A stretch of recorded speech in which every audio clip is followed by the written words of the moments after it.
Anti social, যা মহিলাদের অপমান করছে। কারণ উনি তো সিঁদুর মুছতে ভালোবাসেন। হরগোবিন্দ দাস, চন্দন দাস সিঁদুর তো উনি মুছেছেন, উনার মেহবুব আলম মুছিয়েছে। স্বাভাবিকভাবে বলবেন মোদিজির সঙ্গে ওনাকে লড়তে হবে না, ওটা আমি লড়ে হারিয়ে দিয়েছি, আবার 26-এ হারাবো। মোদিজির সঙ্গে কি লড়বেন? মোদিজি একটা গঙ্গা, মহাসমুদ্র, আর উনি কালীঘাটের নালা। উনি কার সঙ্গে কার তুলনা করছেন? আমি হারিয়ে দিয়েছি, আমার সঙ্গে লড়ুন, তারপরে মোদিজি। উনি বলছেন যে সিঁদুর আপনি তো আপনার স্ত্রীকেই পরাননি কখনো, সিঁদুর সবসময় স্বামীর হাত থেকে স্ত্রীকে নিতে হয়, তো মোদিজি তো নিজেই পরান। উত্তরটা দীপক ঘোষের বইতে পাবেন। উনি এই লেভেলে অ্যাটাক করলে দীপক ঘোষের বইটা ছাপিয়ে বিতরণ হবে। আমি ওনাকে সাবধান করছি, দীপক ঘোষের বইটা আমরা ছাপিয়ে বিতরণ করব, এই লেভেলে নামবেন না। কালকেই বলছেন যে নির্বাচন করুন, এই যে অপারেশন বেঙ্গল বলছেন, কালকেই ক্ষমতা থাকে নির্বাচন করুন। আর নির্বাচন রাষ্ট্রপতি শাসনে হলে 200 সিটে আসবে, উনি থার্ড হবেন, অন্যরা সেকেন্ড হবে। পাঞ্জাবে কংগ্রেসের যে অবস্থা হয়েছে, ইনার অবস্থা তাই হবে। ভোট হয় নাকি পশ্চিমবঙ্গে? পশ্চিমবঙ্গে ভোট হয়। আজকেও নরেন্দ্র মোদী সভায় আসার সময় কোচবিহারে সীতাই শীতলকুচিতে 25টা বাস ভেঙেছে। এবার আদিবাসী সমাজের প্রচুর মানুষ হসপিটালে আহত হয়েছে। ওনার এই গুন্ডাগর্দি বন্ধ, এখানে রাষ্ট্রপতি শাসনে ভোট করুন না। আজকে প্রধানমন্ত্রী যা বললেন তাতে আপনারা কর্মীরা কিভাবে উজ্জীবিত হল? প্রধানমন্ত্রী ফিক্স করে দিয়েছেন এজেন্ডা, পাবলিককেও বলে দিয়েছেন, 7টা বিন্দুর উপরে তিনি বলেছেন।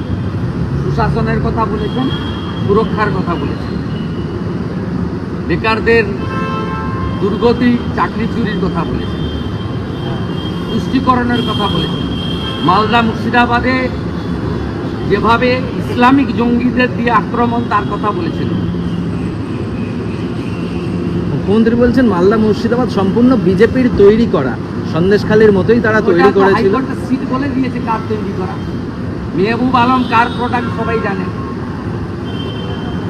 এটা হিন্দু বিরোধী, এবং আজকে যে ভাষা, এতেও মনে হয়েছে ইনি একটা মহিলা বিরোধী মুখ্যমন্ত্রী।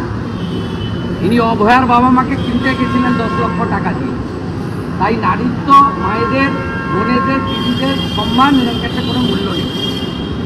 তাই তিনি সিঁদুরের সম্মান বুঝবেন কি করে? কিন্তু যেভাবে আক্রমণ করলেন প্রধানমন্ত্রীকে এই সিঁদুর প্রসঙ্গে, এর উত্তর বাংলার লোক দিয়ে দেবে। আমি আপনাকে বলছি, আগামী বছর এই সময় এই মহিলা মুখ্যমন্ত্রী থাকবেন না। আমি 21-এ হারিয়েছি, তো 26-এ ওনাকে বাংলার লোক প্রাক্তন করবে। ওনার সঙ্গে মোদিজির সঙ্গে লড়তে হবে না, আমার সঙ্গে লড়ুন। একবার গেছিলেন গঙ্গা পেরিয়ে ওদিকে, হারিয়ে ঘর পাঠিয়ে দিয়েছি। এবারে আমি ওদিক থেকে এসে আপনাকে এখানে বিজেপি যাকে দাঁড় করবে তাকে জেতাবো, ভবানীপুরে বাড়া। কমপ্লিটলি অ্যান্টি সোশ্যাল, যা মহিলাদের অপমান করছে। কারণ উনি তো সিঁদুর মুছতে ভালোবাসেন।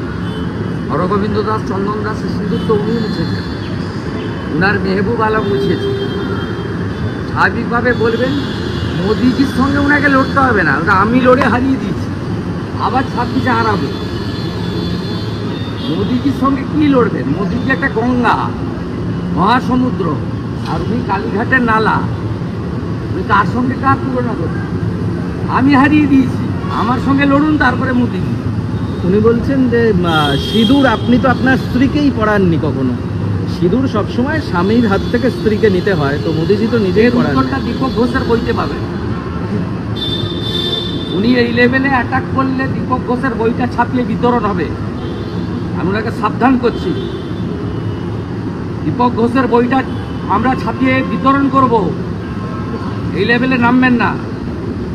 কালকেই বলছেন যে নির্বাচন করুন, এই যে অপারেশন বেঙ্গল বলছেন, কালকেই ক্ষমতা থাকে নির্বাচন করুন। আর নির্বাচন রাষ্ট্রপতি শাসনে হলে 200 সিটে আসবে, উনি থার্ড হবেন, অন্যরা সেকেন্ড হবে। পাঞ্জাবে কংগ্রেসের যে অবস্থা হয়েছে, ইনার অবস্থা তাই হবে। ভোট হয় নাকি পশ্চিমবঙ্গে? পশ্চিমবঙ্গে ভোট হয়। আজকেও নরেন্দ্র মোদী সভায় আসার সময় কোচবিহারে সীতাই শীতলকুচিতে 25টা বাস ভেঙেছে। এবার আদিবাসী সমাজের প্রচুর মানুষ হসপিটালে আহত হয়েছে। ওনার এই গুন্ডাগর্দি বন্ধ, এখানে রাষ্ট্রপতি শাসনে ভোট করুন না। আজকে প্রধানমন্ত্রী যা বললেন তাতে আপনারা কর্মীরা কিভাবে উজ্জীবিত হল? প্রধানমন্ত্রী ফিক্স করে দিয়েছেন এজেন্ডা, পাবলিককেও বলে দিয়েছেন, 7টা বিন্দুর উপরে তিনি বলেছেন। সুশাসনের কথা বলেছেন, সুরক্ষার কথা বলেছেন, বেকারদের দুর্গতি চাকরি চুরির কথা বলেছেন, পুষ্টিকরণের কথা বলেছেন। মালদা মুর্শিদাবাদে যেভাবে ইসলামিক জঙ্গিদের দিয়ে আক্রমণ তার কথা বলেছেন। মুখ্যমন্ত্রী বলছেন মালদা মুর্শিদাবাদ সম্পূর্ণ বিজেপির তৈরি করা, সন্দেশখালীর মতোই তারা তৈরি করেছিল। সিট বলে দিয়েছে কার তৈরি করা, মেহবুব আলম কার প্রোডাক্ট সবাই জানে। এটা হিন্দু বিরোধী, এবং আজকে যে ভাষা এতেও মনে হয়েছে ইনি একটা মহিলা বিরোধী মুখ্যমন্ত্রী। ইনি অভয়ার বাবা মাকে কিনতে গেছিলেন 10 লক্ষ টাকা দিয়ে। তাই নারীত্ব, মায়েদের, বোনেদের, দিদিদের সম্মান এর কাছে কোনো মূল্য নেই। তাই তিনি সিঁদুরের সম্মান বুঝবেন কি করে? কিন্তু যেভাবে আক্রমণ করলেন প্রধানমন্ত্রীকে এই সিঁদুর প্রসঙ্গে, এর উত্তর বাংলার লোক দিয়ে দেবে। আমি আপনাকে বলছি আগামী বছর এই সময় এই মহিলা মুখ্যমন্ত্রী থাকবেন না। আমি 21-এ হারিয়েছি তো, 26-এ ওনাকে বাংলার লোক প্রাক্তন করবে। ওনার সঙ্গে মোদিজির সঙ্গে লড়তে হবে না, আমার সঙ্গে লড়ুন। একবার গেছিলেন গঙ্গা পেরিয়ে ওদিকে, হারিয়ে ঘর পাঠিয়ে দিয়েছি। এবারে আমি ওদিক থেকে এসে আপনাকে এখানে বিজেপি যাকে দাঁড় করবে তাকে জেতাবো, ভবানীপুরে বাড়াবো।